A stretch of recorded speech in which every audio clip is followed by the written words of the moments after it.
Hello friends, happy morning to you all. दोस्तों, बोल सको तो मीठा बोलो, कटु बोलना मत सीखो। बिछा सको तो फूल बिछाओ, शूल बिछाना मत सीखो। और जला सको तो दीप जलाओ, दिल जलाना मत सीखो। और मिटा सको तो अहम मिटाओ, रहम मिटाना मत सीखो। पर ये दोस्तों बहुत आसान नहीं है। इसके लिए एफर्ट्स करने पड़ते हैं, कॉन्शियस एफर्ट्स करने पड़ते हैं। इम्पेल्ड एफर्ट्स नहीं, कंसेंसस एफर्ट्स करने पड़ते हैं।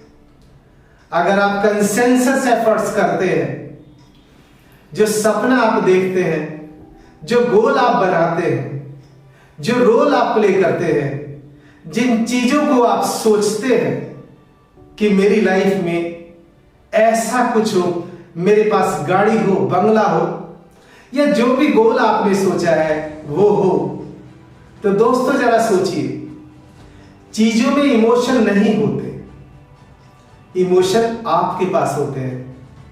जितनी भी चीजें आप प्राप्त करना चाहते हो या आप अपने गोल को अचीव करना चाहते हो, तो दोस्तों वो अचीव कैसे हो सकता है? आप अपने ड्रीम को कम ट्रू कैसे कर सकते हो? इसका एक ही तरीका है। पहले तो आपको यह समझना पड़ेगा कि वस्तुओं में और चीजों में इमोशंस नहीं होते। इमोशन के क्रिएटर आप हैं, फीलिंग के मास्टर आप हैं।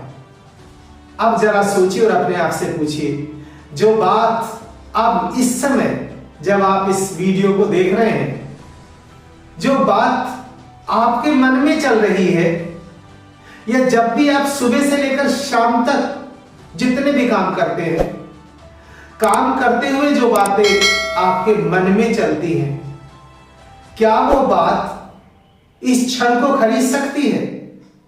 शायद आंसर आएगा, नहीं खरीद सकती। तो जब आप ये जान गए कि जो बात आपके मन में चल रही है इस क्षण को नहीं खरीद सकती, तो इसका मतलब क्या हुआ? ये क्षण बहुत सुंदर है और सब कुछ भरा इसी के अंदर है।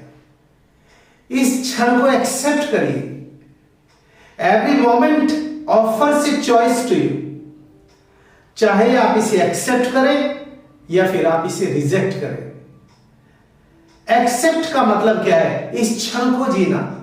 इस क्षण को जीना ही वर्तमान है, इस क्षण को जीना ही क्लैरिटी है, और इस क्षण को जीना ही जिंदगी है। इस क्षण को जीने का मतलब क्या है? कि अपना ध्यान इस क्षण पर जो चल रहा है, आप इस क्षण को एक्सेप्ट करते जाएं, अपनी फीलिंग को रिस्पोंड देते जाएं, अपने उस इमोशन को जो आपके अंदर जो आप क्रिएट कर रहे हैं उसको रिस्पॉन्स देते जाएं, उसको जिए और उससे कहते जाएं, जो गोल आपने सोचा है कि मैं शांति से अपने रोल को प्ले कर रहा हूं, मैं खुशी से अपने रोल को प्ले कर रहा हूं।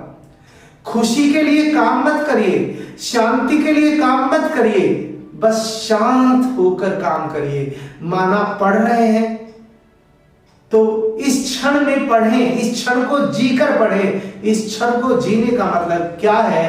शांति से पढ़ना। मैं शांति से पढ़ रहा हूं, मैं खुशी से पढ़ रहा हूं। उसको जिए, उस ड्रीम को जिए, उस गोल को जिए जो आपने सोचा है। जब आप एक एक क्षण को ऐसे जीते चलेंगे, तो अगर शांति से जीते चलेंगे तो शांति का स्वाद चखते चलेंगे।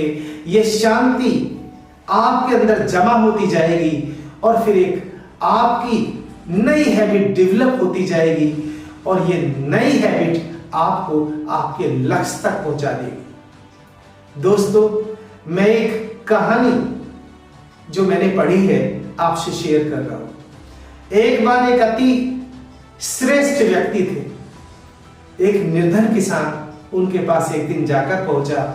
वो व्यक्ति बहुत जनरस थे, बड़े सेल्फलेस थे, बड़े लविंग नेचर के थे, सभी से प्रेम किया करते थे, बहुत उदार थे। तो वो निर्धन व्यक्ति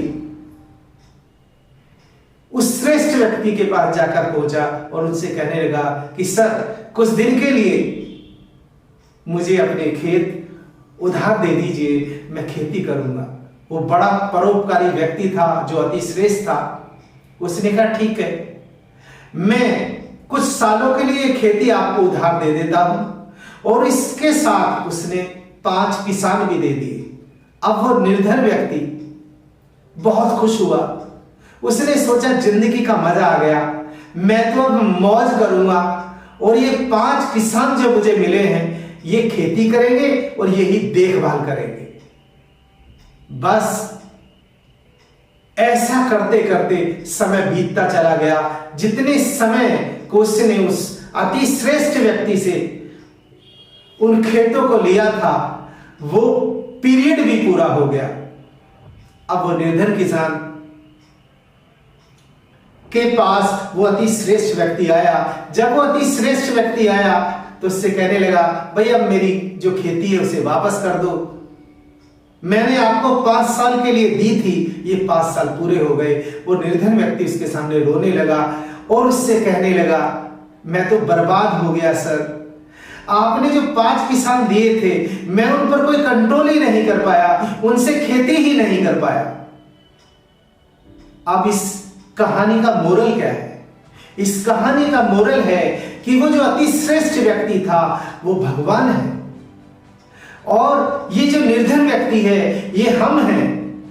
और हमारा जो शरीर जो भगवान ने बनाया है ये खेत है जो अच्छे कर्म, अच्छी फसल उगाने के लिए हमको दिया है।